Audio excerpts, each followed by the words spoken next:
ဟယ်လိုမင်္ဂလာပါနေကုန်းကျမကြပါရဲ့လားရှင်ဒီနေ့အတွက်ကတော့ပေါ့နော်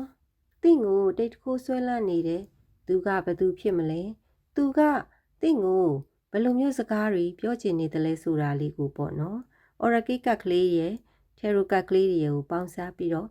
reading လုပ်ပြီးသွားမှာဖြစ်ပါတယ်ပေါ့နော်အကယ်၍သင်ကဒီဗီဒီယိုလေးကိုမြင်လိုက်တယ်ဆိုလို့ရှိရင်ပေါ့နော်ဒီဗီဒီယိုလေးကသင်တဲ့ energy ထပ်တူကြတယ်လို့ဆိုရမှာပေါ့နော်အဲ့တော့ကိုနဲ့ထပ်တူကြတယ်လို့ထင်လို့ရှိရင်ပေါ့ဒီဗီဒီယိုလေးကိုသင်ကလက်ခံရယူနိုင်ပါတယ်ပေါ့နော်ပထမဦးဆုံးကတ်ကလေးတွေကိုရွေးမယ်ပေါ့နော်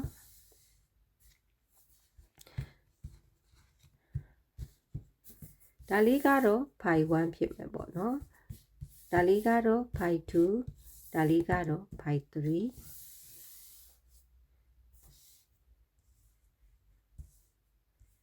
အဲ့တော့ဒီ1 2 3မှာသင်ဟာဘယ်ဟာလေးကိုရွေးချယ်မလဲဆိုတော့ဆုံးဖြတ်ပေါ့နော်ပထမဦးဆုံးအသက်ကလေးရှူမယ်နောက်ပြီးတော့မျက်လုံးလေးကိုမှိတ်မယ်သက်ကလေးကိုရှူထုတ်လိုက်တဲ့အချိန်မှာကိုယ့်မျက်စိထဲမှာကိုယ်ဘယ်ကနန်းလေးကိုလိုချင်လဲ1လား2လား3လားအဲ့လိုမျိုးကိုရွေးချယ်လိုက်ပေါ့နော်အဲ့တော့ပထမဆုံးအနေနဲ့နံပါတ်1ကတ်ကလေးအတွက် reading လေးလုပ်ပေးမယ်ပေါ့နော်အဲ့ဒါလေးကိုကြတော့ထဲတို့ကတ်ကလေးတွေနဲ့ reading လုပ်ပြီးသွားမှာဖြစ်တယ်ပေါ့နော်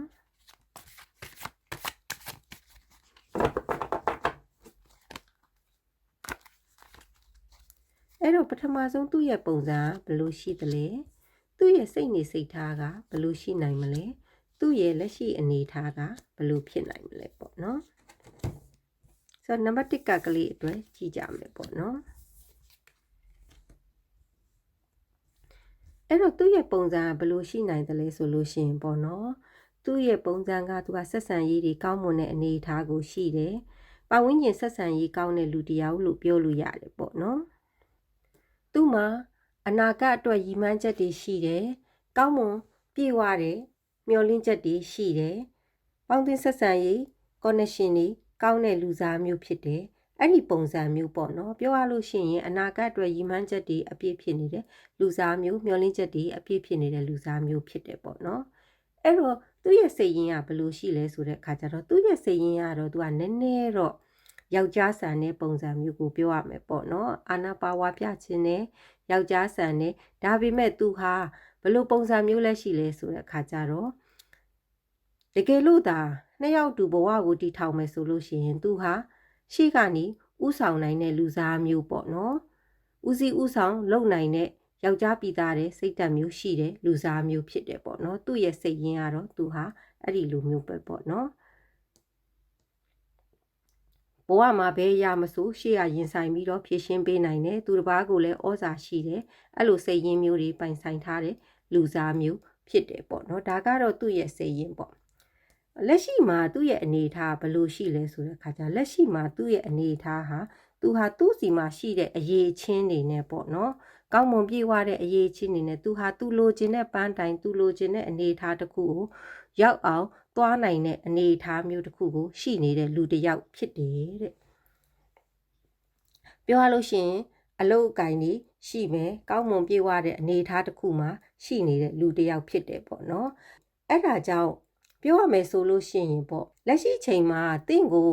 တိတ်တခိုးဆွဲလန်းနေတဲ့လူတစ်ယောက်ပေါ့နော်အဲ့ဒီလူဟာဘလို့လူမျိုးဖြစ်တယ်လဲဆိုလို့ရှိရင်ပေါင်းသင်းဆက်ဆံရေးကောင်းမွန်မယ်ရည်မှန်းချက်တွေအနာဂတ်တွေအပြည့်အဝနဲ့မျှော်လင့်ချက်တွေအပြည့်ရှိနေတဲ့လူစားမျိုးဖြစ်တယ်အရာရာကိုဥဆောင်နိုင်တဲ့လူစားမျိုးဖြစ်တယ်ခေါင်းဆောင်ကောင်းစိတ်ဓာတ်ရှိတဲ့လူစားမျိုးဖြစ်တယ်အနေအထားတစ်ခုမှာတည်ငြိမ်နေတယ်သူ့မှာအရေးချင်းတွေရှိတယ်စွမ်းအားတွေရှိတယ်အဲ့လိုပုံစံမျိုးပေါ့နော်အလုတ်အကိုင်းငွေကြေးရေးအနေအထားတစ်ခုမှာရှိနေတဲ့လူတစ်ယောက်ဖြစ်တယ်တဲ့အဲ့ဒီလူတစ်ယောက်ကတင့်ကိုတိတ်တခိုးဆွဲလန်းနေတယ်ချစ်နေတယ်ပြီးတော့သူကတင့်ကိုဘာကိုပြောချင်နေတယ်လဲဆိုတဲ့စကားကိုပြောရမယ်ဆိုလို့ရှိရင်ပေါ့နော်သူဟာတဲ့တင်နဲ့ပေါ့နော် memory အသစ်တွေကိုဖန်တီးခြင်းနေတဲ့အဲ့ဒါဆိုလို့ရှိရင်ဒီကတ်ကိုအနေထားရကြည့်ပြီးပြောရမယ်ဆိုလို့ရှိရင်သူနဲ့တင်ဟာပေါ့နော် memory အဟောင်းတွေရှိခဲ့ဘူးတဲ့ပုံစံမျိုးကိုသူကပြတယ်ပေါ့အဲ့တော့အဲ့ဒီလူဟာပေါ့နော်တင်နဲ့ old memory တွေပေါ့နော်အမှတ်တရဟောင်းနေရှိနေတယ်ဆိုတဲ့လူဖြစ်ခဲ့တယ်ဆိုလို့ရှိရင်ဒီကတ်ရဲ့အနေအထားအရသင်တို့ဟာဝေးနေတာမျိုးလည်းဖြစ်နိုင်တယ်ပေါ့နော်နီးပြီးမှဝေးသွားတာမျိုးအဆက်အသွယ်ပြတ်တောက်နေတဲ့ပုံစံမျိုးဒါမှမဟုတ်အခြေအနေအကြောင်းကြောင့်ပေါ့နော်လမ်းခွဲခဲ့တဲ့ပုံစံမျိုးအဲ့ဒီပုံစံမျိုးတွေအနေအထားကိုသူကပြတယ်ပေါ့နော်သင်ရဲ့ X ဖြစ်နိုင်တယ်သင်ရဲ့ old memory တွေရှိခဲ့တဲ့လူတစ်ယောက်ဖြစ်နိုင်တယ်ပေါ့နော်အဲ့ဒီလူဟာပေါ့နော်သင်ကိုတန်ရောစင်မပြတ်ဘူးအနေအထားတစ်ခုမပြတ်ပဲနဲ့သူဟာသင်ကိုပြန်ပြီးတော့ချိတ်ဆက်ချင်နေတဲ့ပုံစံမျိုးသူ့ရင်ထဲမှာသင်ကိုတိတ်တခိုးဆွဲလန်းပြီးတော့ပြန်လဲပြီးတော့သင်နဲ့အတူတူအမှတ်တရအသစ်တွေကိုဖန်တီးချင်နေတဲ့ပုံစံမျိုးကိုသူကပြောတယ်ပေါ့နော်အဲ့တော့နံပါတ်1ပိုင်လေးကိုရွေးထားတဲ့လူတွေအတွက်ကတော့ပေါ့နော်ဒီ reading လေးဖြစ်တယ်ပေါ့နော်ဒါကတော့နံပါတ်2သမားပေါ့နော်အဲ့တော့နံပါတ်2သမားအတွက်ကတ်ကလေးကိုဆွဲကြမယ်ပေါ့နော်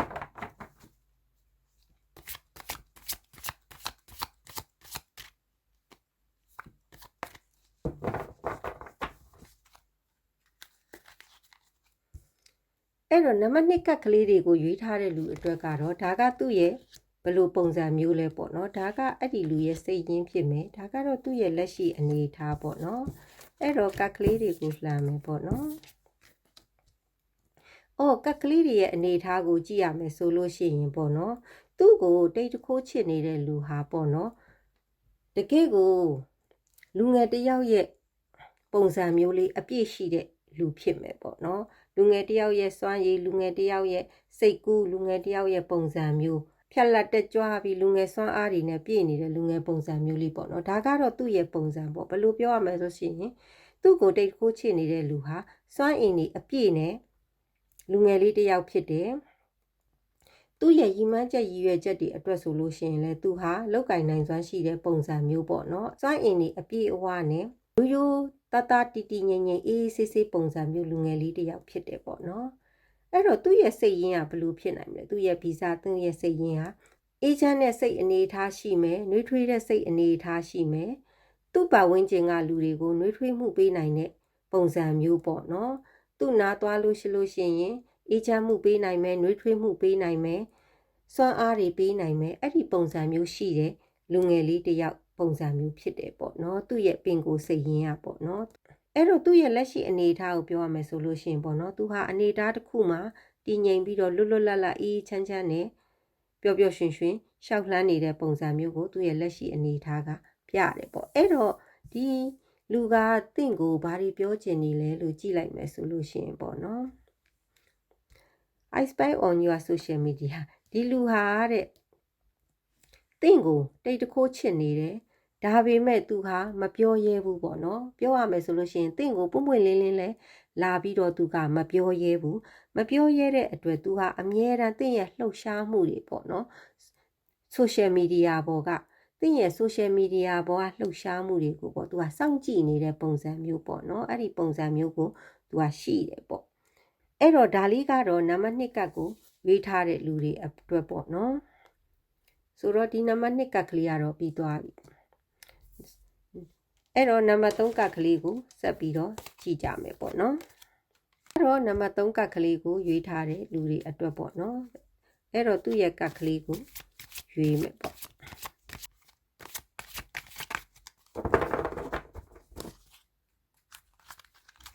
ဆိုတော့ဒီနံပါတ်3ကတ်ကလေးကို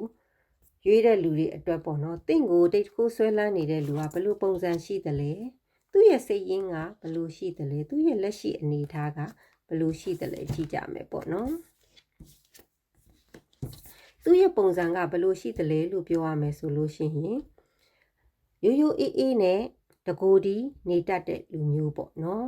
တယောက်တည်းအေးဆေးဆေးနေတတ်တဲ့လူစားမျိုးဖြစ်တယ်ပတ်ဝန်းကျင်နဲ့ရောနှောမရှိဘူးအမြဲတမ်းတီးတန့်နေတတ်တဲ့လူစားမျိုးပေါ့နော်သူ့ရဲ့ပုံစံကသူအေးဆေးဆေးနဲ့တကိုယ်ဒီနေတတ်တဲ့လူစားမျိုးပုံစံမျိုးဖြစ်တဲ့လူဖြစ်တယ်ပေါ့နော်သူ့ရဲ့စိတ်ရင်းကြတော့ဘယ်လိုဖြစ်မလဲဆိုတဲ့အခါကျတော့ဒီလူရဲ့စိတ်ရင်းကသူကမျှတတရှိတယ် balance မျှတယ်ပေါ့နော်စိတ်ထားကောင်းတယ်ဘယ်ရာမစိုးမျှတတကြည်တတ်တယ်သဟဇာတရှိတဲ့ပုံစံမျိုးပေါ့နော်အရာအလုံးကိုသူဟာမျှတတနဲ့ သွားတတ်တဲ့လူစားမျိုးဖြစ်တယ်ပေါ့ဒါကသူ့ရဲ့စိတ်ရင်းပေါ့နော်အဲ့တော့သူ့ရဲ့အခုလက်ရှိအခြေအနေကဘယ်လိုလဲဆိုတဲ့အခါကျတော့သူ့ရဲ့လက်ရှိအခြေအနေဟာလဲသူဟာပျော်ပျော်ရွှင်ရွှင်အေးအေးချမ်းချမ်းနဲ့အနေအထားတစ်ခုမှာတည်ငြိမ်နေတဲ့ပုံစံမျိုးကိုသူကပြောတယ်ပေါ့နော်ငွေကြေးလည်းပြည့်စုံတယ်လုပ်ငန်းကိုင်ငန်းတွေနဲ့ပြည့်စုံတယ်ဘဝမှာပျော်ရွှင်အေးချမ်းတဲ့အနေအထားတစ်ခုမှာရှိနေတဲ့ပုံစံမျိုးကိုသူကပြောတယ်ပေါ့သူ့ရဲ့လက်ရှိအနေအထားပေါ့နော်အဲ့တော့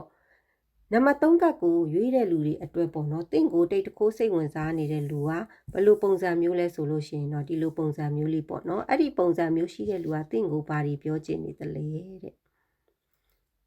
အဲ့ဒါဘာကိုပြောချင်လဲဆိုတဲ့အခါကျတော့သူဟာ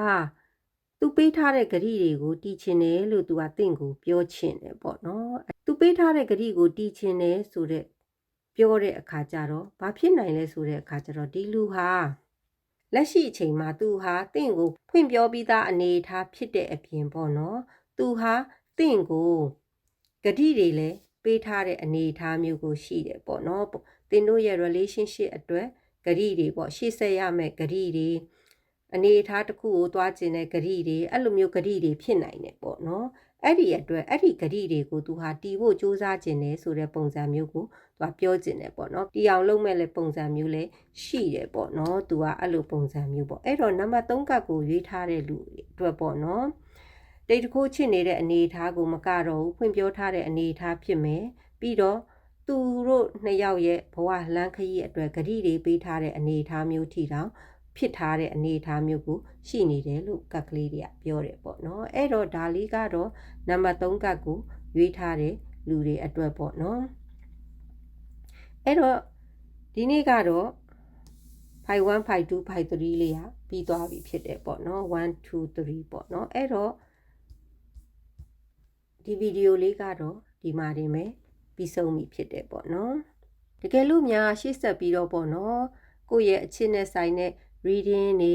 လုပ်ငန်းပိုင်းဆိုင်ရာငွေကြေးဆိုင်ရာ reading တွေ collecting reading timeless reading တွေအစရှိသည်ဖြင့်ပေါ့နော်ဒီ tarot နဲ့ဆိုင်တဲ့ reading တွေတခြားပညာဗဟုသုတနဲ့ဆိုင်တဲ့ reading တွေဗီဒီယိုလေးတွေကြည့်ကျင်တယ်နားထောင်ကျင်တယ်ဆိုလို့ရှိရင်တော့ပေါ့နော်ဒီ channel လေးကို subscribe လေးလုပ်ထားနိုင်ပါတယ်ပေါ့နော်ဒီနေ့အတွက်တော့ဒီဗီဒီယိုလေးကိုဒီမှာဒီမဲ့ရပ်ပါပြီเนาะဆဆရရဆင်ပြေကြပါစေရှင်နေကောင်းချမ်းမှကြပါစေရှင်